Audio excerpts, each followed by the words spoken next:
talking about this section 80IB, wherein we were talking about various benefits that are available apart from your infrastructural development undertakings.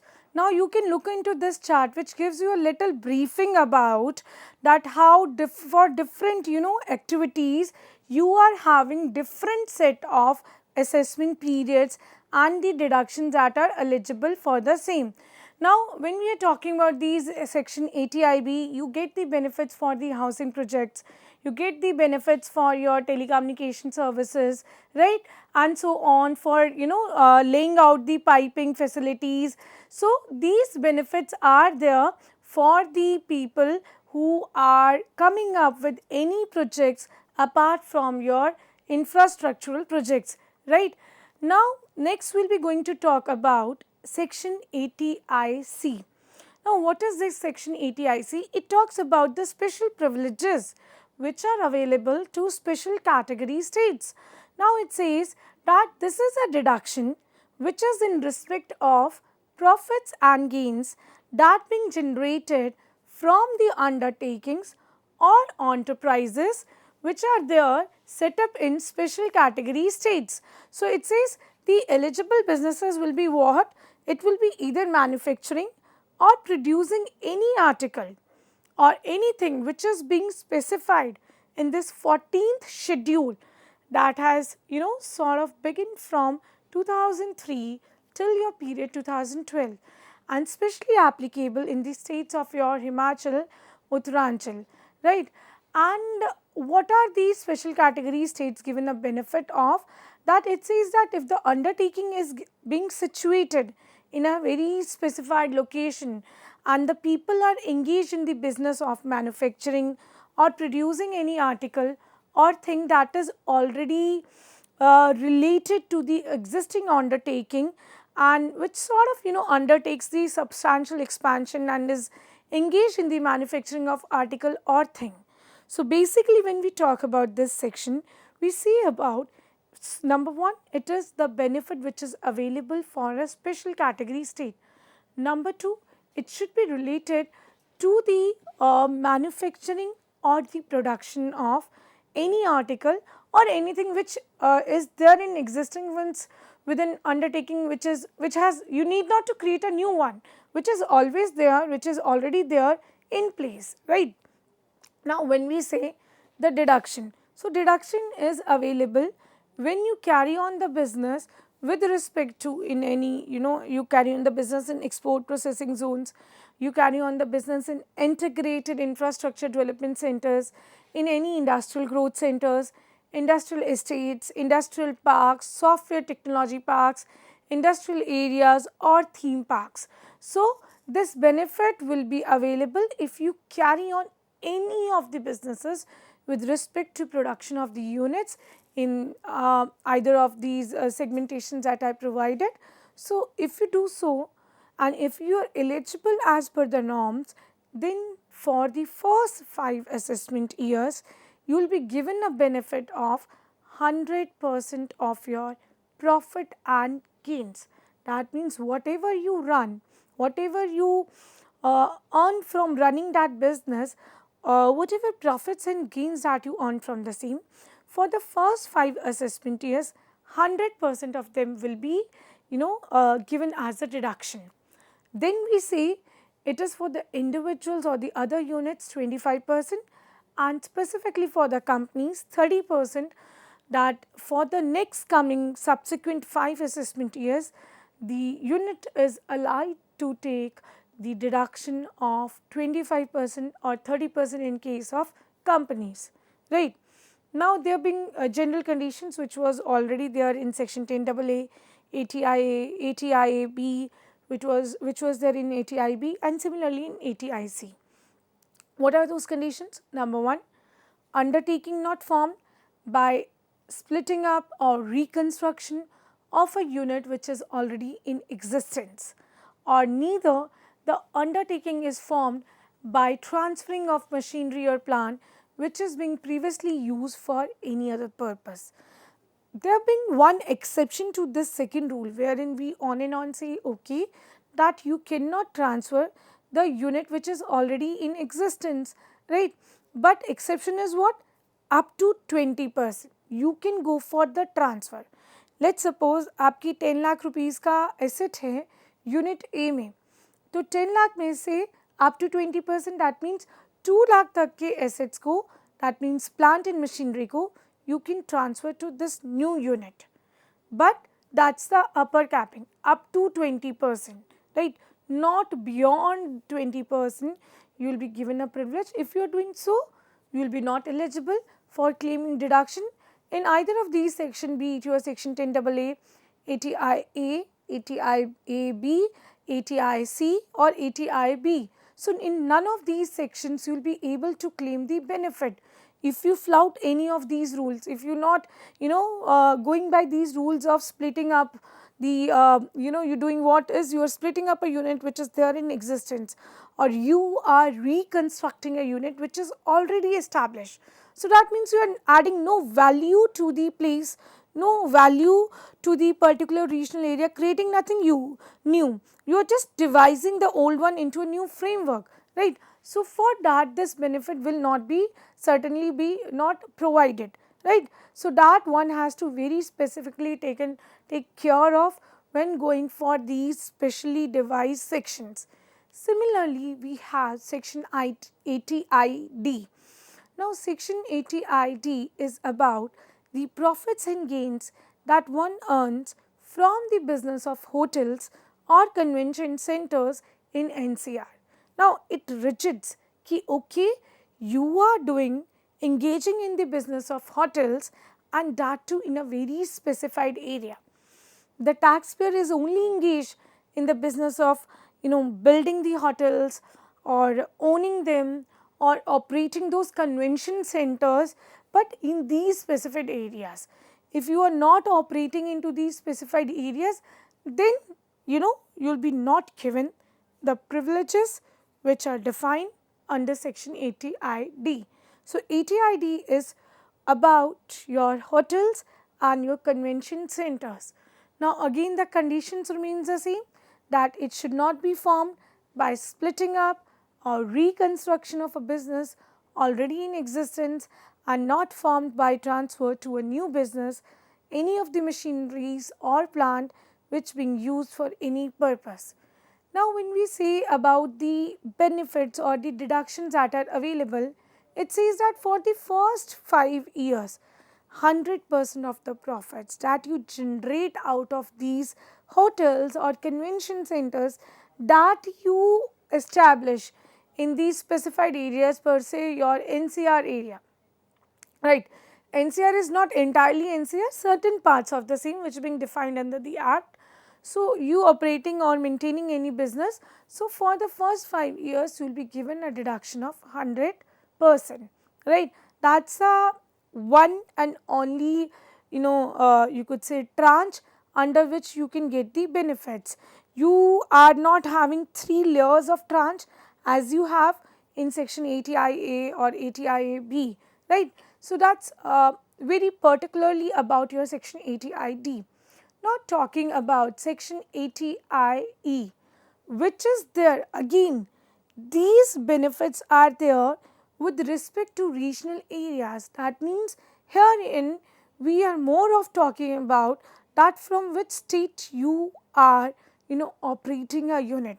So, section 80IE is with respect to the profits and gains which is in respect of certain undertakings in northeastern states. Now, this benefit says that you will be given a benefit of 100% amount will be deductible for your 10 initial years, but this benefit will only be allowed if you begin the production during the period and the period that been given into the act, which is from 2007 to 17, and you should operate in these northeastern states, be your Arunachal, Assam, Manipur, Meghalaya, Mizoram, Nagaland, Sikkim, Tripura. So, these northeastern states, if you are operating going for the production of units, then you will be given a provision. So, it is one related to the production, number 2 in the northeastern states, Number 3, the benefit will only be given if you start commencing your operations at least in this window of 2007 to 2017, beginning from 1st April. Then only you will be given 100% of profits, which will be eligible for your deduction for next 10 years, right? Now, next it says key about the section 32 AD, which further provides a legal framework for these investments when you begin for the investments in new plant and machinery in certain notified areas of your certain states. So, you can also avail these benefits which are available under your section 32 AD AC, which talks surely about your basically a framework which is there when you invest into new plant and machineries, and that too in the notified areas of these certain states. Plus it will also talk about talking about any investment allowances you want to avail of for acquiring a machinery, not just its investment into machinery, but there is a difference between an investment and there is a difference between the acquisition or installation of the plant and machinery. If you being engaged in the acquisition or installation in plant and machinery, then you per se go for section 32 AC. But when you say the investments, then you go for section 32 AD, right? And you have to also ensure that whatever amount of deductions you are claiming, an equivalent amount should be deposited into that means the same amount should be deposited into a deposit account or the special account that being created for the very sole purpose of this section 33 AB, which talks about the person who being engaged in the business of your growing and manufacturing tea, coffee or rubber. So, basically all these sections that have been through, you are starting up from section 10AA, ATIA, ATIB, ATIC, ATID, right, and then talking about 32AC, 32AD, 33AB. So, they provide the privileges to all the newly established units, and specifically when we talk about this section 33AB, it talks about when you are in the business of growing and manufacturing the tea, coffee or rubber, right, you will be given this benefit that you are eligible to claim the deduction. And if primarily you being engaged into just the growing and manufacturing part of the tea, coffee and rubber, and you can claim the benefit provided you create a new account, deposit the amount into special account, and then you can utilize the same amount, right. Now, what else does this section says that before the completion of 6 months from the end of the previous year, that is what it means कि जो आपने reserve create करा है section 33 AB में, जहाँ आप coffee growing T का या फिर रबर का बिजनेस में आप ऑपरेट कर रहे हैं in growing of the same, and आपको जो अमाउंट है वो ट्रांसफ़र करना है स्पेशल रिजर्व अकाउंट में, but there been deadlines for the same. It's not like you deposit anytime and you now avail of the benefits. The time frame is given now. It says the amount that is to be deposited, it should be earlier of the 2 dates. Now, what being those 2 dates? It says before the completion of 6 months from the end of the previous year for which the benefit is being claimed. तो जिस साल में जिस previous year में आप benefit लेना चाहते हैं वो previous year जब midway आ रहा है, right, that is what we say before the completion of 6 months from end of previous year. So, whenever it comes midway, either that period or the before the due date of filing the income tax return, whenever you are your due dates for filing of income tax return is there.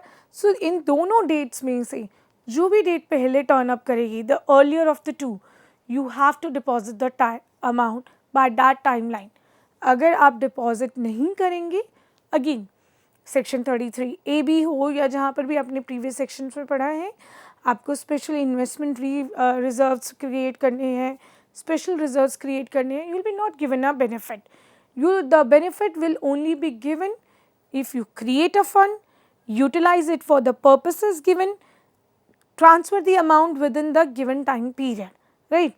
Now, कितना deduction होगा? It says deduction again you have a choice. जितना आपने deposit करा है amount, whatever being the amount that you deposited under that special reserve that you created, or the 40% of your profits that you compute as per your head PGBP. So whatever being the lower amount, you can claim it as a deduction.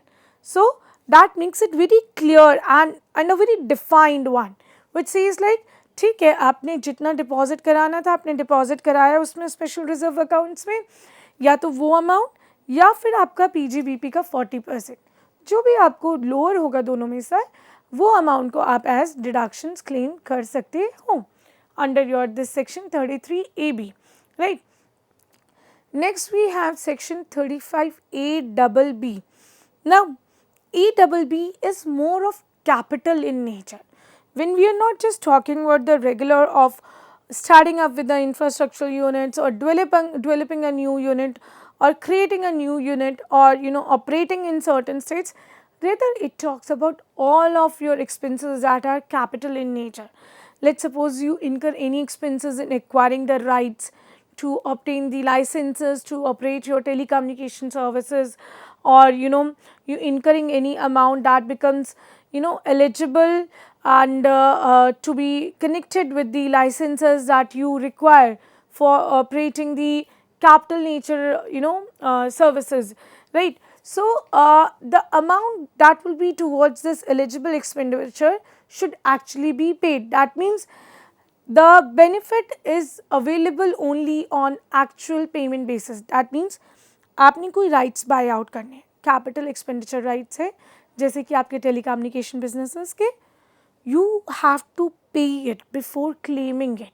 It cannot go on due basis. It has to move on actual payment basis. If you made the payment, then you can avail the benefit of deduction, and the deduction will be given to you in a very very equal installments, and that deduction will be available to you over the period of that license. For example, if the license is for 5 years, so the deduction gets spread in those 5 years, and accordingly for each year you will be getting a particular installment that you can avail as a deduction. And one most important thing is that when we talk about these telecommunication businesses and you spending the capital nature amount on procuring the licenses for these telecommunication businesses, then you should make sure the amount should be spent much before the communication of your these telecommunication businesses. If you do not spend the amount before your starting up of the telecommunication services, then you are not eligible. You have to make sure first it is with respect to capital nature expenses, second with respect to telecommunication services, third the amount should have been actually paid before the commencement of the business for procuring the rights and it cannot be taken on due basis, and fourth it will be available on installment basis, that too over the period of the for which your license is there in force, right. Whatever the amount of deduction that you claim and which is eligible under your section 35A will not be eligible for deduction. That means you cannot avail the double privileges onto one item. That means if you already avail the section 35A you should not avail the benefits that being available under section 32, which is your depreciation ka section under Income Tax Act 1961. So you can avail either of the two. You do not have both the choices in your plate. You have to opt out that okay, if you been claiming or allowed a deduction under section 35A you will not be eligible for your amount that being eligible under your section 32. And as I said, what being the amount of deduction? The payment will be allowed as deduction in equal installments right from the period it starts in which the payment has actually been made. As we say that it should be made before the commencement of your procuring starting up this telecommunication services. So whatever amount that you have paid to procure the rights, so beginning from that time period to the time period when the license comes to an end, so equally divide the installments in all these years, and this is how the deduction will be provided to you. And another thing is that the very point is that the deduction will be starting up from the year in which actually the payment for the expenditure for procurement of the rights have been made, irrespective of the fact whether the previous year in which the liability of the expenditure is incurred is as per the regular method of your accounting that being applied by your assessee or not. So that doesn't matter, that doesn't come into picture. You have to take care of only one thing, that is it will start from the year when you have made the payment, the actual payment for the expenditures. Next is when we say that where deduction is claimed and it is allowed under section 35 ABB, no deduction will be available under your section 32. That means 32 में कोई privileges नहीं मिलेगा, आप already 35 ABB में उसको अगर avail कर चुके हो. So 32 में आपके पास कोई भी benefit उसके correspondingly नहीं रहेगा, because you cannot have both the things. That is very crystal clear. And moreover, when we say the spreading of the rights, it is for the time period of the licensing that remains into effect, right. So that's about your this section 35 ABB, wherein you claim the benefit for procuring the capital nature expenses, and that too for related to your telecommunication services. One more section we can take it up as your section 35 AD, which is specifically with respect to your specified businesses. Now again, this is with respect to the capital nature expenses that being wholly, exclusively being spent out for the purpose of carrying on any specified businesses. So this deduction will be available towards any of the expenditures that you incur with respect to your specified businesses. It can be any cold chain facility businesses, right. किसी भी type का आपका cold chain facility है आपकी, तो उसमें आप जो अमाउंट जनरेट कर रहे हैं उससे रिलेटेड होना चाहिए, या फिर आपका जो लेट्स सपोज कैपिटल एक्सपेंसेस है, you have to be very much clear कि it should be incurred prior to the commencement of the specified business. जैसे कि आपका टेलीकम्युनिकेशन में था कि आप बाद में नहीं, रेदर आप बात कर रहे हैं कि वो बिजनेस के स्टार्ट होने से पहले ही आपका अमाउंट एक्सपेंड होना चाहिए, and that amount should be spended with respect to, you could say, the capital expenses. What being अगर आप इसमें बहुत one thing is to be very clearly understand, it is only for the specified businesses that you are getting the capital nature deduction. It is not available if you are utilizing the amount or towards the expenses of you acquiring any land, or you putting the fund into any financial instruments or goodwill per se. तो अगर आप किसी land, goodwill या financial instrument में पैसा लगा रहे हैं, उसके लिए आपको कोई exemption नहीं मिलेगा, आपको benefit मिलेगा सिर्फ और सिर्फ specified businesses के लिए.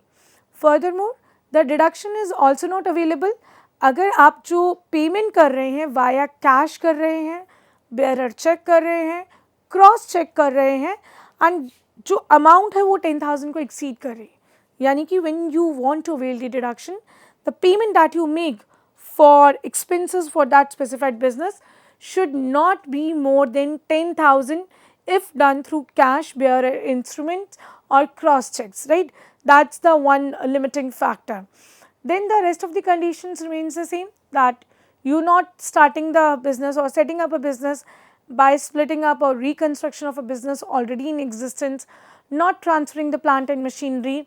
And additional condition that being laid out under your this section 35 AD is that you, when we say specified businesses, you are operating into business of laying, operating the cross country natural gases, petroleum or oil pipeline networks for distribution or storage, and that should be approved, that should be formed, registered and approved by the petroleum and natural gas regulatory body, and as per the regulations and the proportions or the notifications that being given by your this petroleum and natural gas regulatory body, right. So what being the time and the conditions under your these would being given by for the approved agency. For example, अगर हम बात करें कि laying the natural gases या petroleum oil या pipeline network for distribution or storage, you talk about कि वो store जो unit है आपका उसका proper approval होना चाहिए. It should be registered in India and it should not have been made less than such proportion of their total pipelines जितना उनको notified है as per their petroleum and natural gas regulatory body. And plus moreover, when we say specified businesses, they should be concerned with developing, maintaining, operating any of the new facility. But again, वो conditions आपकी रहेंगी that they should not be formed by splitting up, and another thing is that they should be formed and registered in India. यानी कि अगर आप claim कर रहे हैं कि आपने कोई industrial undertaking establish करी है इंडिया में, तो उसकी के लिए the company should be formed and registered in India. ऐसा नहीं है on the paper the company is a shell company और it's not registered in India. So for that it says it should have entered into an agreement with your central government, maybe a state government, local authority in place, and that should be there for developing the or maintaining the your new infrastructural facilities, right. So this chart again talks about the deductions that are available, and 100% of the amount is eligible for deduction, right, in the first very year of your expenditure. So this charts would clearly depict you that how we go about your these sections wherein we talk about your section 35 AD, that what being the specified businesses. So these are the list of your specified businesses where you talk about cold chain facilities, so or especially created manufacturing facilities or your infrastructural facilities. So or pipeline networks, laying up them, the pipeline networks or channeling them. So basically it is for specified businesses, and the company should be registered in India, and the other provisions remains the same, that says that it should not be formed by already existing business, right, and not splitting it up. So there are various sections that we discussed today for a new business, that is to launch in India, that is to start up in India, right. There are various other segments, there are various other sections where where the deductions are given to the entrepreneurs, where the deductions are eligible to the taxpayers, and we will be discussing about them in the next very session that is going to held up. And please go through all these sessions, all these sections that are available for the newly created enterprise, and that's it, and thank you.